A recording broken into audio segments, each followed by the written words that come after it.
अखिलेश जी कानपुर से। राधे राधे महाराज जी सतयुग में 10,000 वर्ष ब्रह्मचर्य से रहकर दाहिने पैर के बल अंगूठे पर खड़े होकर दोनों हाथ उठाकर मंत्र जप करने से जो फल मिलता था, वही कलयुग में केवल 24 घंटे नाम कीर्तन से उसी फल की प्राप्ति होती है। महाराज जी 24 घंटे किस विधि से जप करें कि उसी फल की प्राप्ति हो? कृपया विधि और निषेध का वर्णन करें। अगर एक दिन के लिए आप ऐसा नियम ले लें कि प्रातःकालीन 4 से लेकर प्रातःकालीन 4 अगले दिन तक बिना कुछ खाए हुए वो 10,000 वर्ष तपस्या करे, तुम 24 घंटे कर लो नाम जप या नाम कीर्तन, तो जो 10,000 वर्ष का वो फल 24 घंटे। कलयुग का बहुत बड़ा प्रताप है, पर कलयुग में मन नहीं लगता। सबसे बड़ी समस्या ये है कि सतयुग आदि में मन बड़ा वो मतलब इतना मन को साधे हुए लोग थे कि कहीं भी मन से भी कोई पाप ना हो जाए। अपना तो अगर मन छोड़ दो तो पाप ही करता रहता है, और मानसिक पाप का भी दंड दिया जाता था। ये तो कलयुग की कृपा कहो कि कलि करे एक पुनीत प्रतापा, मानस पुण्य होए नहीं पापा। मानसिक पाप का दंड नहीं मिलता, नहीं और युगों में मानसिक पाप का भी दंड मिलता था। बड़ा सावधानी का प्रसंग है। भगवान परशुराम जी की माता रेणुका जी जब नग्न जी की संध्या का जल लेने के लिए गंगा जी के समीप गए, वहां देखा एक गंधर्व अप्सरा के साथ विलास कर रहा था। बस देखती रह गई।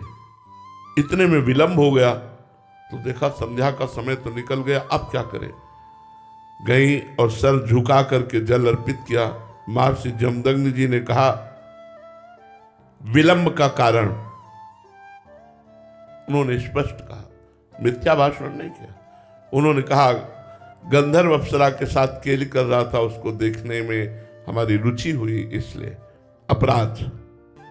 एक पतिव्रता होकर दूसरे पुरुष के विलास को देखकर तुम्हारे मन में रुचि उत्पन्न हुई, इसलिए तुम दंडनीय हो, अपराधी हो, तुम्हें दंड मिलेगा। अपने पुत्रों से कहा उठो और इसका गला काट दो। किसी की हिम्मत नहीं हुई कि मां का गला काट दे। थोड़ी देर में देखा परम ब्रह्मचारी भगवत स्वरूप भगवान परशुराम जी फरसा लिए उपस्थित हुए, हर समय अस्त्र रखते थे। प्रणाम किया, उनका बेटा अपनी मां का गला काट दो।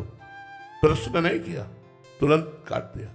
अपने भाइयों का गला काट दो, प्रश्न नहीं किया, तुरंत काट दिया। बोले मैं बहुत प्रसन्न हूं, वरदान मांगो। तो उनका मेरी माँ और भाई पुनः जीवित हो जाए, उनको ये स्मृति भी न रहे कि मैंने वध किया।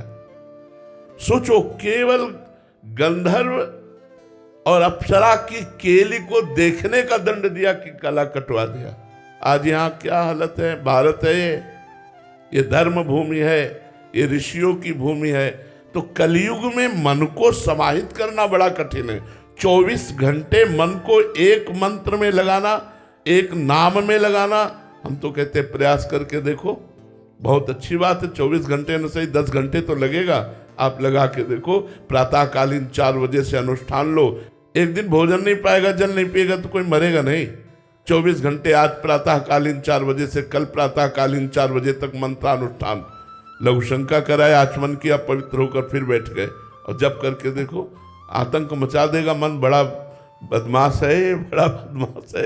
एक क्षण में नजारे कहां से कहां ले जाता है। कलयुग में ये सुविधा तो है, लेकिन है बहुत कठिन। मन बड़ा पवित्र है, इसलिए भगवान में नहीं लगता। पूरा जीवन हो गया यार संभालते हुए, फिर भी जरा सा चूक करो तो भगवान का विस्मरण कर बैठता है। संसार के किसी भी दृश्य में राजी हो जाता है। बड़ा विचित्र है। हम तो इसीलिए कहते हैं कि नाम जप करो, अपने कर्तव्य का पालन करो, क्योंकि साधना करके भगवत प्राप्ति करना बहुत कठिन है। वो हम सब लोग देख रहे हैं, अपने लोग देख रहे हैं। आप उचित धर्म पूर्वक विषयों का सेवन करो, नाम जप करो, अपने कर्तव्य का पालन करो, इसी से भगवत प्राप्ति हो जाएगी।